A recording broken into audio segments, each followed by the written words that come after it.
Vacation, a time of rest, tranquility, and pleasure, something that you use to escape the stress of reality. When you think of vacation, what place do you imagine? Is it a nice tropical place? An island? If you're from the United States, how about the tropical islands of Puerto Rico or Hawaii? The perfect weather and variety of activities make it perfect for leaving home to spend quality time with yourself. What is it that makes these islands worth traveling to, though?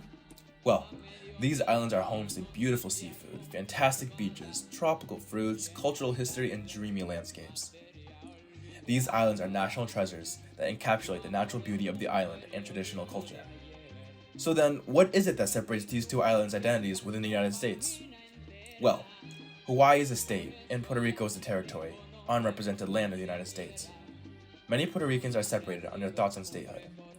Maybe many years ago, I wish they became a state because I saw the opportunities that it brought. But in the recent years, I feel less convinced that that would be the right decision for Puerto Rico. In 2020, a referendum was held, part of the Puerto Rico statehood movement, whereas the question of statehood is directly addressed. And in this, 52% of Puerto Ricans wanted to become a state. However, only 55% of Puerto Ricans voted in the referendum and thus should not represent the whole of the archipelago.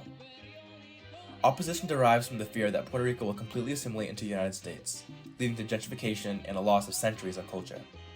And this is not something to be surprised about, as this is a current issue that Hawaii is facing. So what then are the benefits of statehood?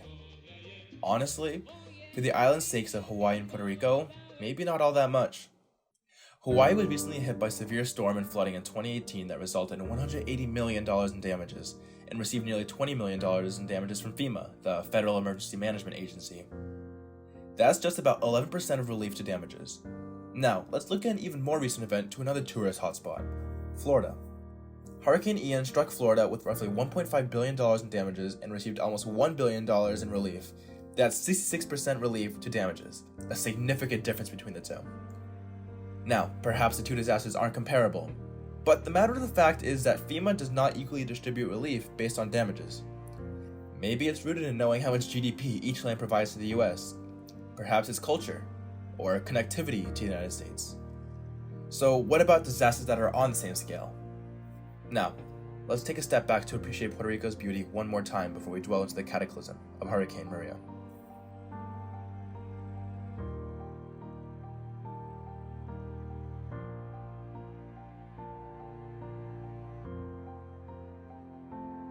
Puerto Rico was struck by Hurricane Maria in September of 2017 and has still not recovered from the disaster 5 years later. The hurricane wreaked havoc of 80% of Puerto Rican infrastructure and $90 to $120 billion in damages. And FEMA's relief was about $40 billion. However, that's how much was allocated. What was actually given amounts to $20 billion. A promised 36% of relief to damages versus a given 18%. No.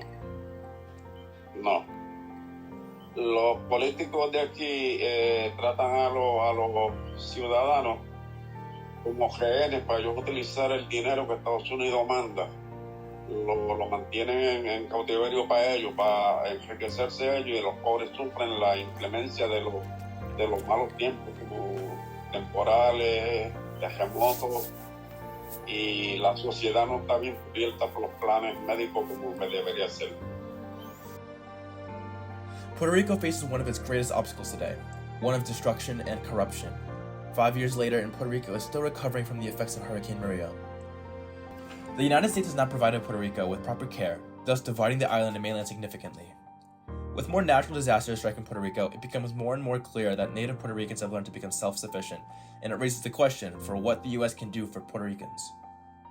Fue un desastre catastrófico en la sociedad, en la naturaleza, en todo fue un desastre completamente. Ya tuviste que estuvimos sin energía eléctrica, sin alimentos, sin agua, sin comunicación por las carreteras destrozadas, y fue catastrófico en total. People that needed the essentials like electricity and maybe even water, they couldn't get access to that because of that government bureaucracy that they needed to make sure that whatever was coming through the port was safe or would keep the mainland safe. So yeah, it was frustrating. I don't think the help came as fast as it should have. With the recent Hurricane Fiona, Puerto Rico has a lot to heal from. In its strife, there are several ways that people can help Puerto Rico. Tabla Salud and Brigada Solidaria del Oeste in particular accept donations of emergency essentials, resources that the native islanders may not have access to. El mismo pensamiento porque pues a pesar de las cosas que nos han devastado, seguimos con el pie firme de querernos estar aquí.